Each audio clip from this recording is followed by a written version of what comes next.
So this Flynn guy, he's a real douchebag. He tells me, Chris, call me. If you're ever in New York, call me on my cell. I'll drop everything. We'll get together, we'll have a few beers, it'll be great. So on a broken trip one time, I'm in New York, it's 10 in the morning, I'm gonna be here for 30 hours. I pick up my cell, I call Chris, voicemail. All right, wait a half hour, call him again, voicemail. Hour after that, voicemail. Call him again, voicemail. All day long, voicemail, voicemail, voicemail. As you might imagine, each message I left got just a little bit more abusive than the previous one. At any rate, here it is. It's like 6:30, 7 o'clock at night. I'm sitting in a bar by myself having a beer. It was actually very pleasant, Flynn. And I'd given up on the guy. My phone rings. It's Flynn. Chris, oh, this is terrible. I'm just getting your messages now. I'm on the train going back to Pearl River. I wish you'd given me some warning.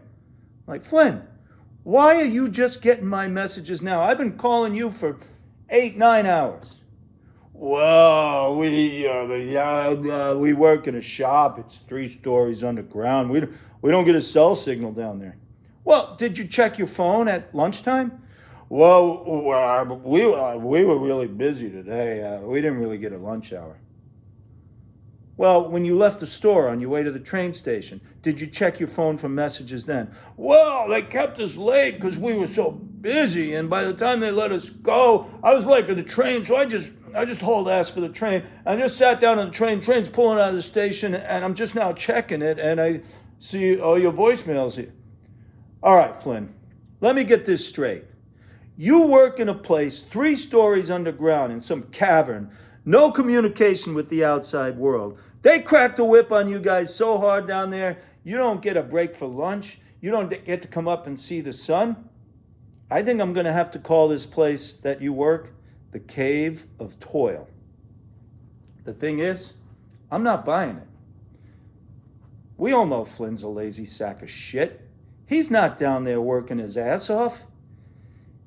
He might work in the Cave of Toil, but it's a little bit different picture than the one he's painting for me. So every year on his birthday, I send him an insult song. This year's insult song is entitled The Cave of Toil, and this is my take on what's really going on down there.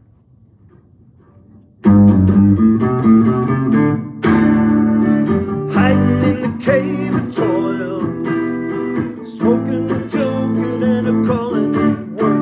He's always been a massive royal, pain in the ass and a first-class jerk, a whiny little bitch with a head full of quirks. Still hasn't got a clue, but today Flynn's 62. Have to sleep on the train, another day with his animal brain. All he has to do is clock in on time. Then it's down in the bowels. He's off to coop with his carpenter pals. They'll talk some shit, they'll bitch, they'll moan and they'll whine.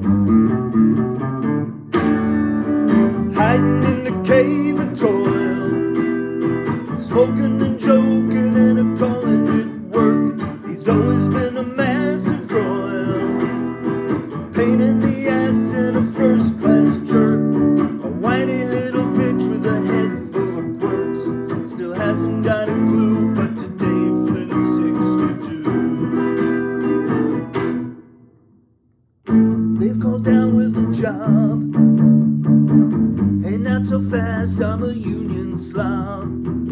You'll have to fill in a form a week in advance. They don't want to work, might interfere with their circle jerk, and that could leave a nasty stain in his pants. Hiding in the Cave of Toil, smoking and joking and a calling it work. He's always been a massive royal, pain in the ass and a first-class jerk, a whiny little bitch with a head full of quirks. Still hasn't got a clue, but today Flynn's 62.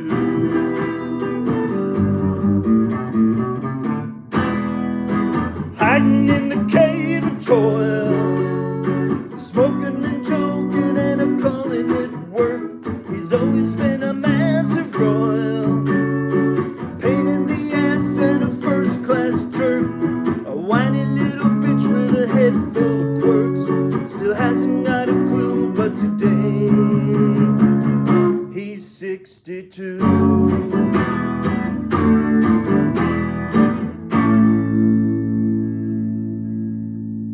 Happy birthday, big guy!